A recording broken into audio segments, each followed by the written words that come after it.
Thanks for downloading a 3CR podcast. 3CR is an independent community radio station based in Melbourne, Australia. We need your financial support to keep going. Go to www.3cr.org.au for more information and to donate online. Now stay tuned for your 3CR podcast.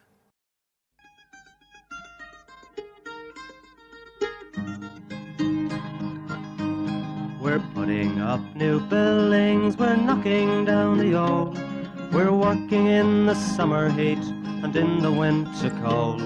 And the labour power we sell, me boys, for a hard and weekly pay produces mighty profits for the greedy MBA.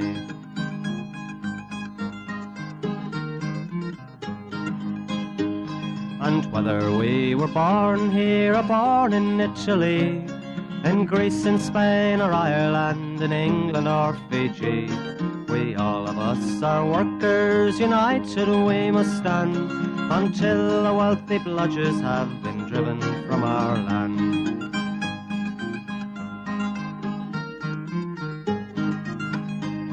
We faced deregistration, it backfired in the face.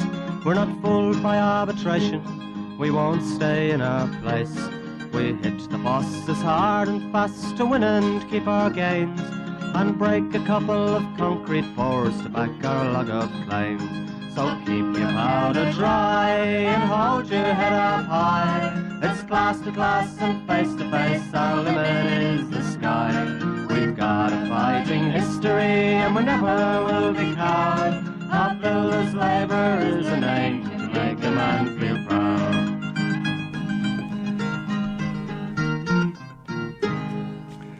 And it's good morning from the Concrete Gang, a bright-eyed, bushy-tailed, and unfortunately have to admit there's no RDO tomorrow, though I think, Gorilla, you could do with a day off. It's been what would you say, a big week, Brother Warren. Indeed, and Uncle Colin, been a big week? Big week, bright-eyed and bushy-tailed, I have to say, though. Stop bragging. Yeah. Sorry. Don't big note. Sorry. The rest of the crew's a little bit jaded after last week. It was a week of significance, not only in terms of crane issues, but also there was the funeral of Rob Hetherington, who passed away in such tragic circumstances the week before. The coroner released the body and finally he was laid to rest on Wednesday. And the funeral was very well attended. A lot of blokes had worked with Rob and they paid their respects. Now, just a little bit of a public announcement, just so that the members out there get up to date with what's going on. We're rapidly approaching the 1st of March, where if we had an agreement in place, we would expect a pay rise. There has been a lot of and ahhing on the part of the employers, but folks, the actual negotiations are actually in process. And this last week, we've got down to the serious end of discussions after all the preliminary bouts that have been going on now since well before Christmas. We're now getting down to the business end of proceedings. We will keep you informed as those negotiations proceed. And clearly, if those negotiations are not successful, then it comes down to protected action under the Fair Work Act. The only legal industrial action you're allowed by our good friends from the Labor Party who introduced the Fair Work Act. If it gets down to that, start saving your pennies because it's going to go on a fair bit. Anyway, serious negotiations have started and we are going to go on from there. Now, the big incident during the week, of course, was the crane down St Kilda Road. Gorilla, can you give us an update? Yeah, well, if you weren't... if you didn't know what happened last Tuesday, you weren't living in Melbourne. It was on the front page of the papers and all that. It was a horrific accident. It was on Tuesday, the hot day, when luckily everyone got hooted off and It was on the job, a hickory job in St Kilda Road there. I think it was the old Blind Institute. And, it was an absolute massive accident. The tower crane there, what happened, the boys left the site at approximately 11:30, got heated off, including the crane driver, everyone. And around 3:30, they noticed some smoke coming from the crane. The fire brigade was called, obviously, and then the fire brigade stopped anyone from going up, and the smoke turned into flames, and the flames got worse and worse, and obviously the flames were starting to get that high. They got around up. It was a luffing crane, so up around the luffing ropes, and once the heat hits the luffing ropes, they gave way. Then the jib collapsed, and luckily, and we keep talking about luck because we've had so much luck with these accidents, the wind changed and it slewed the crane. It was in wind vane, and it probably couldn't have fell in a better spot, if you can say that. It fell sort of in between the buildings and across in the street, but just lucky no one was out in that street. It was just up because it came down unbelievable. And that much ferocity. The rope whipped as it was coming down, and when the rope hit the road, it left an inch. If you go down there, you can still see it now. An inch sort of hole in the ground. Plus the headache ball hit the ground. That's left about a foot imprint in the tar in the road. It just caught the back of a car, but just thank God that no one was walking down there because it would just been all over Red Rover, and luckily no one was on the job. So. Look, it's a massive accident. It's the investigation's been on. We've gone up and had a look. At it, and it looks like now that the fire brigade have been up and made an assessment that's been electrical fire, because obviously those sort of fires you often think that when the motors are real hot, it can be leaks that leak onto the exhaust or the motor and it catches fire. But the crane had stopped for 3 hours, so. It's been put down to electrical fire. The whole motor, the boards, electrical boards, all burnt out. It's hard to tell. I don't know how they worked it out, but obviously they have. Obviously, the blame game starts. All the news people were on the saying that it was this. It was a cigarette course. I don't know. He must have been smoking a Havana cigar because he was gone for 3.5 hours. He's sitting home having a can, watching the news when the crane fell down. So, So, look, and then since then, we've had the process of trying to clear up the mess. There's been no work down there in the job. And, and the electrical thing's not main. It's electrical. It's just the motor, the from the battery. We've had the process of trying to clean it up. And I've got to say, special mention Eamon Wolf, the shop steward down there, has done a fantastic effort down there. And Billy Beattie, sorting for all this, trying to get everything back on the rails, and the site's still shut. I think on Friday they were going to lift the jib, and hopefully, I think they're probably maybe starting back around Monday, so it's approximately a week the job's shut down. The whole crane's going to be taken away. It's all been shock loaded, so the whole crane's going to be stripped down, and they're going to have to organise another crane, and. Classic was at the meeting. We had a meeting, and with these accidents happening, you have the cast of thousands, all these people there, and there was a woman sitting at the end of the table, and we'd gone through all the procedures and what happened and what could happen and what should happen and all that, and we're just about ready to leave the meeting, and she pipes up and says, oh, by the way, before we leave, we'd like to talk about the trees. I said, trees? Yes. We've had them insured for $2 million, those trees there. So while you're retrieving this crane, we don't want any damage to the tree. And I said, Jesus, you must have missed the news last night. The jib come down and carved the path right through the middle of them. But anyway, obviously she wasn't watching the news. But look, more concerned about the trees than anything else. But yeah, so look, anyway, the process in as we speak, getting them right again. But look, that is a bad thing.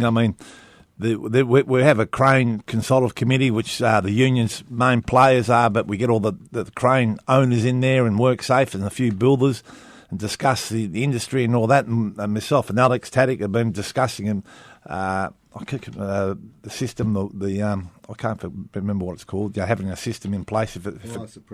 Fire suppressant system. And we haven't got too far now, but we're coming forward in leaps and bounds now because General's contractors have got in the front foot and saying all their cranes from there will have fire compressant issues on them and systems on them in the future. And so we'll make that an industry standard because obviously the more water they put on the fire brigade, the worse it got. So and they couldn't actually get there. So Gorilla, the nuts and bolts of it is battery fire.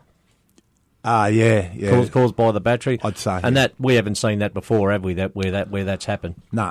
That's the first one here. I mean, I'm not sure of the details of the one in Sydney, but that's the first one here. So.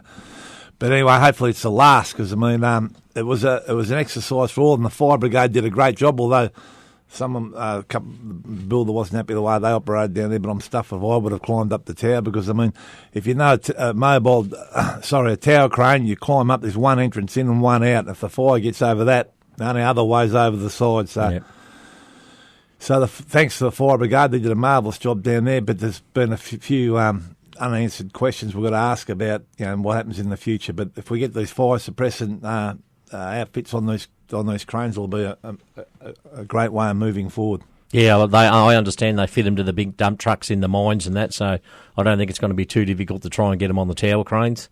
Sounds like a good thing. If you can't eliminate the hazard, you've got to try and work with it somehow. So the only trouble with those ones operate by you got to flick them on yourself. But if you're not in the crane, yeah, that does make it hard, doesn't it, mate? Hey? Yeah. Well, you're sitting home having a can watching your crane burn down. You haven't got a remote control, have you? It's going to depend on the battery to start, isn't it? Oh, well. Yeah.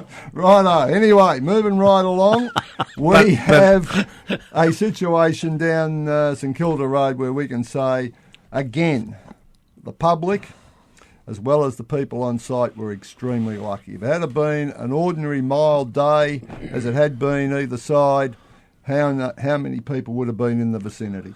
Yeah, well, the lucky they had a day off. I mean, as you said, Warren, all the boys were off site and the crane slewed around. And then there's the other argument, if they had been there, well, maybe the fire would have been put out if the crane driver was up there, if he had seen it smouldering. But look, and we've sent an alert out to all the cranes and all that to make sure that if there's any leaks, any problems, make sure that they're on top of them. And the other thing is cleaning the decks. Make sure you haven't got rags and stuff laying around and keep the decks as clean as you can because it'll help.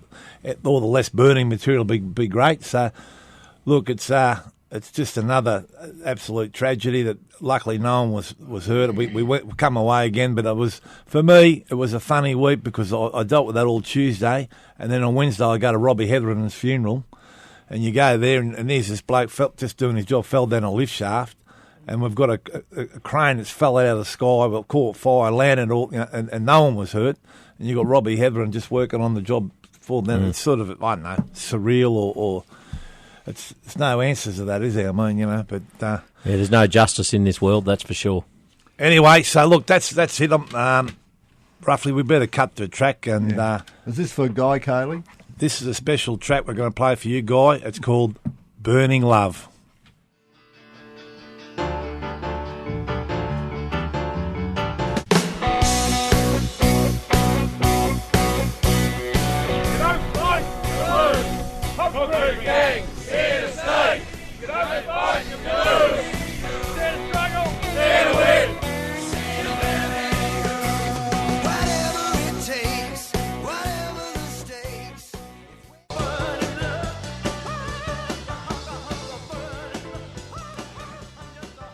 And Elvis has left the building and he took the gorilla with him.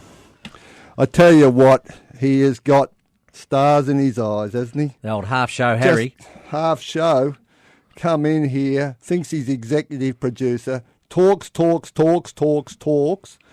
then gets up and announces, I'm leaving, see you later. You wouldn't know, we write a bit of a script before this show, and, it's meant to follow. That's a bit hard to believe. Well, I've never seen it be followed once. Anyway, never mind, he's gone now. Righto, Colin, let's get down to business. Let's stop parading ourselves around for the audience. And for Johnny C out there, we're giving him one back for you, son.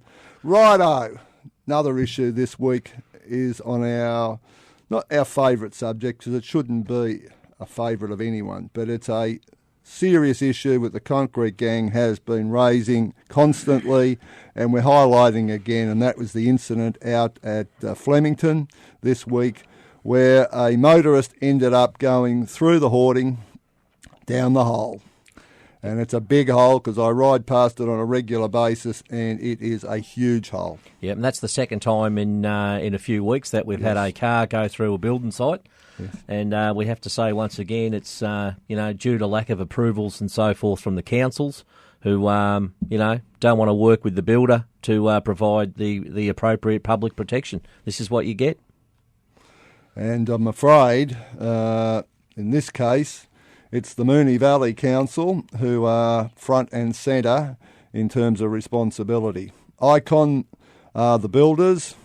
I think Icon should have done a bit more, and maybe they will be now, but I've got to say, this has been one of a series of incidents in the last 12 months because builders are right up to the very edge of the site. Yep. Usually, in the early start part of the site, when the excavation is behind the hoarding, there ain't too much else behind the hoarding, and concrete barriers would be a logical protection, not only for the public, but also for people working on site. Just imagine if that particular motorist had gone through the hoarding on a work day. Absolutely. It would have been an absolute disaster. Absolute. Ain't much room to manoeuvre when you're on the bottom of a hole, starting to put in the base raft slab. You're putting in the start of the probably the precast. You're putting in some of the services. Everyone's in a confined space. There ain't too much room to manoeuvre, and a car comes flying through the air at you. That would have been an absolute disaster. Yeah, it would have absolutely horrifying to think that may have happened once again, just like the one in Burwood. Straight out luck. That job in Burwood's still jammed up for a loading bay. They still can't unload trucks where they want to. It's made life very, very difficult for that job and for the boys. They're doing a good job there, but once again, absolutely no consideration by the council or Vic Roads for the safety of the workers. And I would have thought that concrete barriers, which are required to be in place on Vic Roads jobs, you go down any major upgrade, like the Tullamarine Freeway at the moment, there are concrete barriers, screens up everywhere to protect the workers working behind them, and also to protect the public, because there's not too many people who hit a concrete barrier head on. Basically, you ricochet off it. Yeah, you glance it and it bounces you back into out of harm's way anyway. It certainly doesn't mean you're going over the edge. So anyway, there's a nomination coming for our good friends from the Moonee Valley Council, Vic Roads, and I'm sorry, Icon, you're going to have to take a bit of responsibility too. Try a bit harder. Righto, moving right along.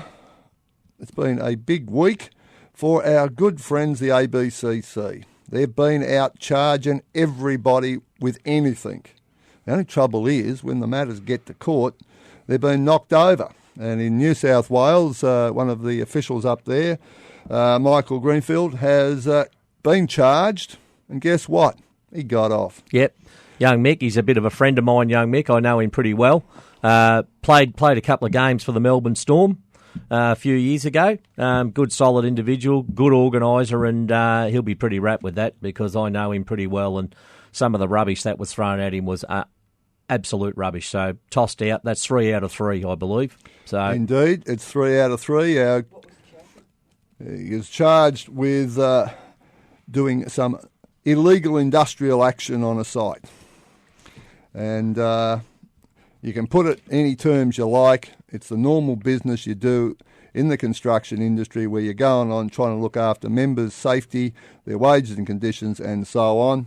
But the big one is really the charging of everyone who was participating in any way in the Gasparini-De Martin dispute, which was, under the Fair Work Act, protected action.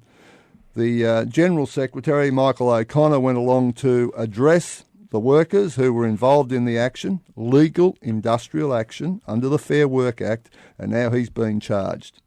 So everyone has been charged. They are drawing long bows. They're trying to crank up as many prosecutions as they can to put the pressure on the crossbenchers to pass all the anti-union legislation that the Turnbull government have put up, as the Abbott government did. Yep, that pretty ordinary though. Some of those charges now, and like you say, drawing a long bow. Wowee, that's the longest I've ever seen. I really can't see. It's laughable. It's laughable. Indeed, and I might add that in the DeMartin-Gasparini dispute, it was actually settled. An agreement was signed. It was a legitimate dispute under the Fair Work Act with a certified agreement coming out the other end with people getting the wages and conditions that they asked for. Correct. And might add that guess who owns DeMartin-Gasparini? Boral. That was just a coincidence, folks, because all those concrete companies in New South Wales were the subject of disputation because the logger claims went in, negotiations failed, protected action under the Fair Work Act took place.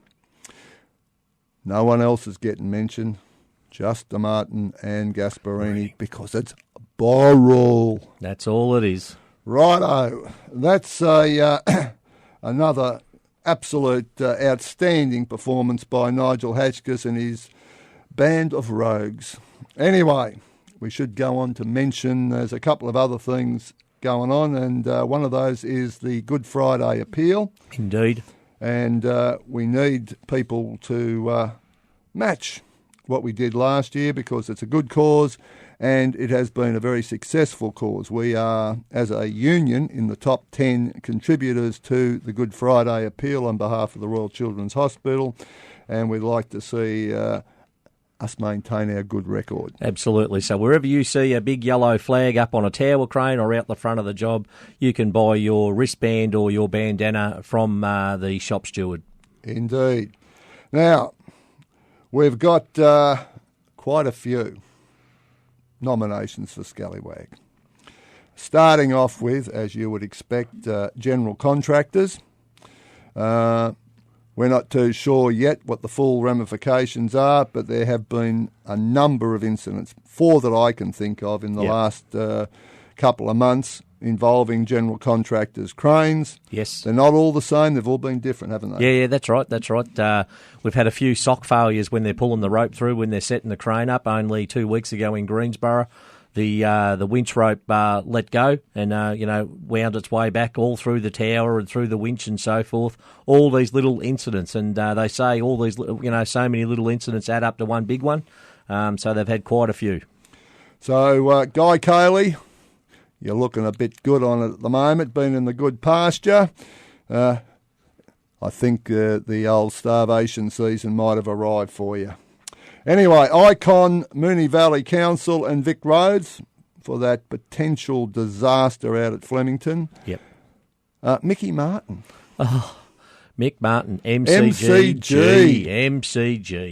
Well, when a driver's having a few issues with his crane and it's not quite running properly and it's not slewing right, and you ring up and you report it as you're told to, if there's something wrong, speak to the boss. Well, this operator rang the boss and the boss told him to get the shifter out of the toolbox and just tap the power box a couple of times. It should come good. So if that's what you should be doing, there's something terribly, terribly wrong. And at the same time, this is a direct nomination for Mickey Martin, not just MCG. He has been sooking up a lot lately. All his life, I'd say. I used to work with you, Mick. I know you real well. Yeah, so we'll nominate him for the Michael Clemenger Suki Lala Award. Makes a change from the other bloke that just left earlier, who should have won it hands down last week. Oh, all a bit crane-related lately, but anyway. No worries. Now, we've got a couple of others that you're putting up, Colin. Yes, I'm putting up Roquez Precast from Shepparton.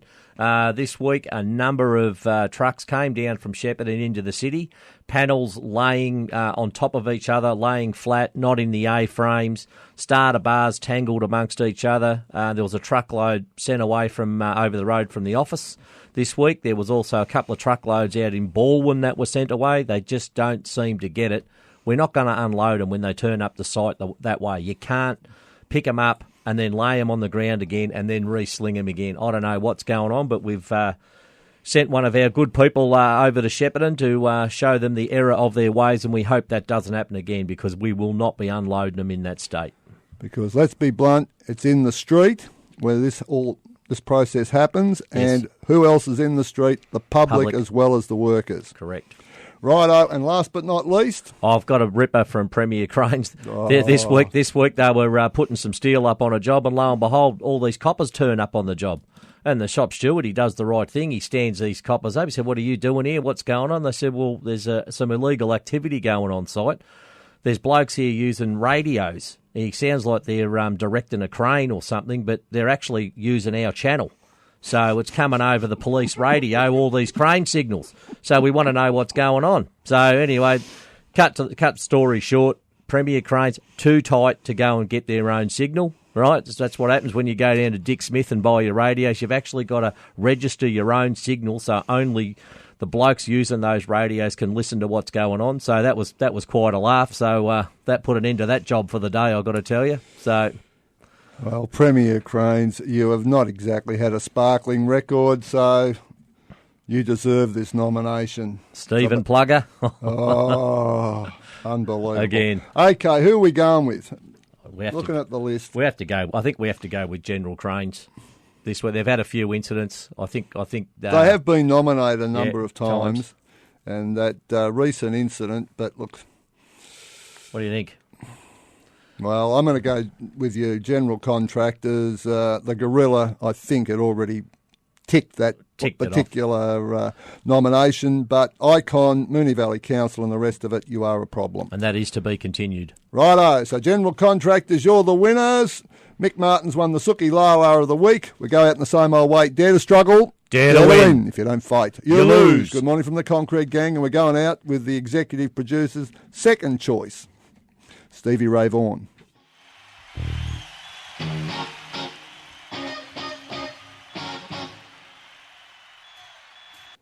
You've been listening to a 3CR podcast produced in the studios of independent community radio station 3CR in Melbourne, Australia.